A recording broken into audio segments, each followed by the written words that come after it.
And last one for you, Albert. You're the perfect guy to ask about what type of quarterback the Jets just acquired. And Justin, seriously, I mean, you've been following this guy forever. You've known, his entire journey, soup to nuts.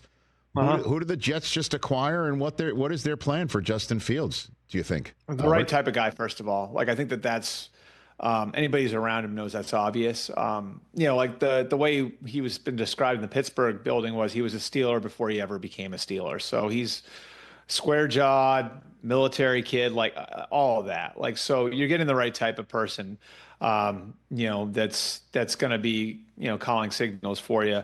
And I do think, like, a lot of people in the Steelers organization would have liked to have kept working with him.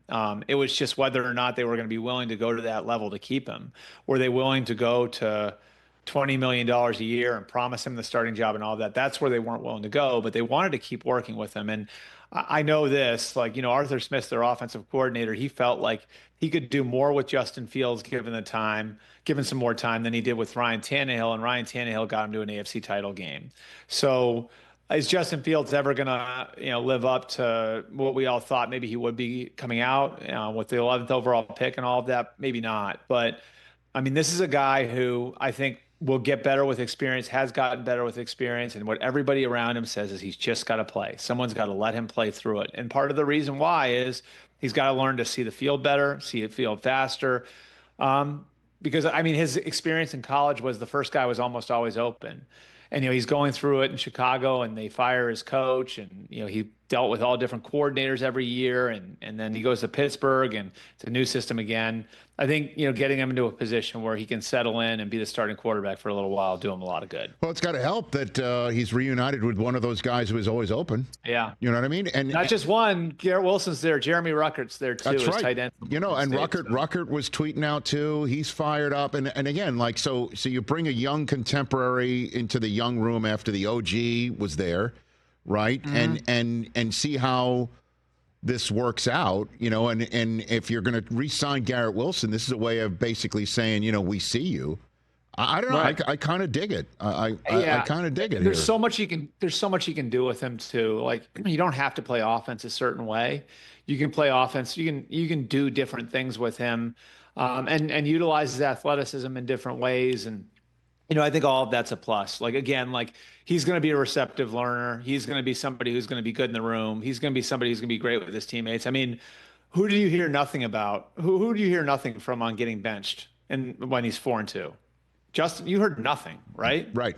Exactly. I mean, I think that says everything about the type of guy he is. So I think he's somebody who's going to be committed to becoming better as a football player. And I know this, like, a huge part of the reason why he went to the Jets is because he would have the opportunity to have some runway to start and be the guy. And I'm fascinated to see, how all that turns out. Yeah, play like it's 2019. That's all I'm looking for.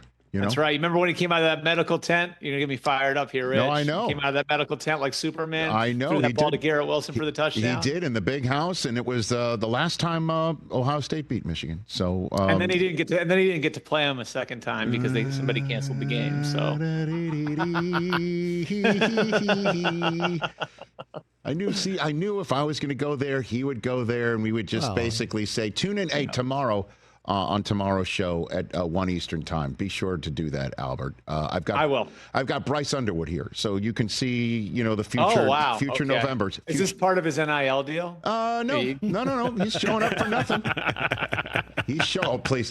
You are the last person. We have snacks. No, I'm just returning volley. I'm just returning volley. That's all I'm doing. Honestly, the last. I never said anything about anybody else paying players. I want my school to pay players. By the way, I want the Jets to draft Jack Sawyer. I would like the Jets to just keep going, man. Just get them all. Get them because maybe Caleb Downs in a year, or Jeremiah in 2. I don't know if the Jets are going to draft that high if Justin Fields performs, Albert. We'll see. Catch the Rich Eisen Show live weekdays from 12 to 3 p.m. Eastern on Roku Sports Channel in the U.S.